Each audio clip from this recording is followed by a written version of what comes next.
Hey guys, welcome to Speak English by Tonu. This is Tanushree. বাচ্চাদের সাথে ইংরেজিতে কথা কিভাবে বলবে এটা নিয়ে আমার 4th নম্বরের ভিডিও। আমরা সারাদিনই বাচ্চাদের সাথে ইংরেজিতে কথা বলতে চাই, কিন্তু এমন কিছু সেন্টেন্সেস রয়েছে, এমন কিছু ওয়ার্ড রয়েছে যেগুলো আমাদের সেই মুহূর্তে মনে পড়ে না বা আমরা জানি না যে এর ইংরেজিটা কী হবে। আমি সেই সব সেন্টেন্সেসগুলো নিয়ে আজকে এসেছি। এর মধ্যে তোমাদের কিছু জানা থাকতে পারে, কিছু অজানা থাকতে পারে। ভিডিওতে যাওয়ার আগে একটা অনুরোধ করব যে চ্যানেলটি যদি নতুন হয়ে থাকে চ্যানেলটাকে সাবস্ক্রাইব করে তার পাশে আসা বেল আইকনটাকে প্রেস করে অলে সেট করে দিও। চলো ভিডিওতে যাই। আমরা অনেক সময় ভালোবেসে বাচ্চাদের বলি না যে এসো আমার কোলে এসে বসো। এটা ইংলিশে বলতে পারো come and sit on my lap. Come and sit on my lap. Lap মানে কোল। অনেক সময় বাচ্চারা খাবার খেতে খেতে খাবার অনেক নিচে ফেলায়, তখন আমরা বলি যে প্লেটটা কোলে রাখো। এটা ইংলিশে বলতে পারো place the plate on your lap. Place the plate on your lap. Light চলে গেছে। লাইট চলে গেছে কে ইংলিশে বলতে পারি power went off. Power went off অথবা power went out. Power went out. Light চলে এসেছে। Power is back on.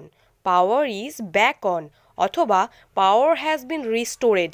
এটা অনেক সময় নিউজ পেপারে দেখতে পাওয়া যায়। পাওয়ার হ্যাজ বিন রিস্টোরেড, এটা হচ্ছে ফর্মাল সেন্টেন্স। আমরা যেহেতু বাক্যগুলো সচরাচর ব্যবহার করব তাই আমরা প্রথমেরটাই বলবো।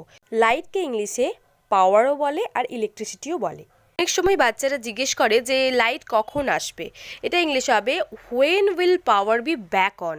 When will power be back on অথবা when will power be রিস্টোরেড।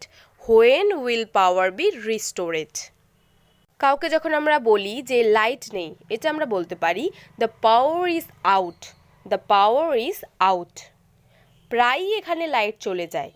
Here the power goes out frequently. Here the power goes out frequently. অনেক সময় তাড়াহুড়োতে জুতো উল্টো রেখে চলে যায়, তখন আমরা বলি যে আপনার জুতো উল্টো পড়ে আছে। Your shoes are upside down. এখানে উল্টোর অনেক মানে হতে পারে। আপসাইড এই জন্যই কারণ ওপরের অংশ নিচে রয়েছে, সেজন্য এটা আমরা আপসাইড দিলাম। যেমন এটা দেখো, তুমি তোমার গেঞ্জি উল্টো পরেছো। You have worn your shirt inside out. এখানে ইনসাইড এই জন্য কারণ এখানে তো বাইরের অংশটা নিচে নেই, বাইরের অংশটা ভেতরে গেছে, সেজন্য এখানে ইনসাইড হয়েছে। নেক্সট, নিজের জুতোর লেস বেঁধে নাও। Tie your shoe laces. Tie your shoe laces.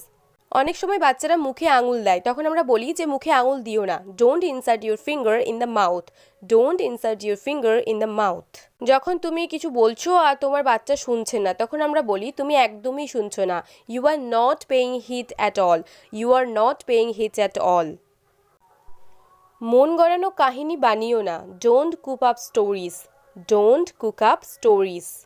অনেক সময় বাচ্চারা কোনো জিনিস শেয়ার করতে চায় না, তখন আমরা তাদেরকে বলি যে শেয়ার করলে ভালোবাসা বাড়ে। Sharing is caring. Sharing is caring. যখন বাচ্চারা কিছু নতুন জিনিস ট্রাই করে তখন আমরা বলি যে আয়নায় দেখো তোমাকে কেমন লাগছে। Look into the mirror, how do you look. Look into the mirror, how do you look. তোমার কি এটা পছন্দ? Do you like it. Do you like it.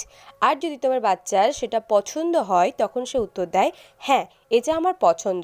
Yes I do অথবা ইয়েস আই লাইক ইট। এখানে I ডুটা অনেক easy রয়েছে, তো এটাই বলতে পারো। এটাই সবাই বেশিরভাগ বলে। তো এরপরে রয়েছে আমার হাত ধরো। অনেক সময় আমরা কোথাও গেলে বলি না বাচ্চাদের যে আমার হাত ধরো। Hold my hand. Hold my hand. আমার আঙুল ধরো। Hold my finger. Hold my finger. আমার হাত ধরে রাখবে, ছাড়বে না। Keep holding my hand, don't leave. Keep holding my hand, don't leave. যখন কোনো জিনিস নিচে পড়ে থাকে তখন আমরা ওদেরকে বলি যে এটা ওঠাও আর আমাকে দাও।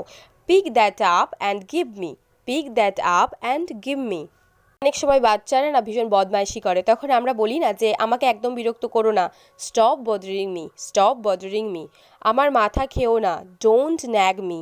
Don't nag me. এই ছিল আজকের কিছু ইন্টারেস্টিং সেন্টেন্সেস। কেমন লাগলো তোমাদের কমেন্টে অবশ্যই জানিও।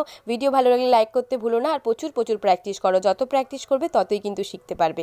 তাহলে চলো আজকে এখানেই রাখছি। দেখা হচ্ছে নতুন আরেকটা ভিডিওর সাথে। Thanks for watching. Be confident. Bye for now. Take care.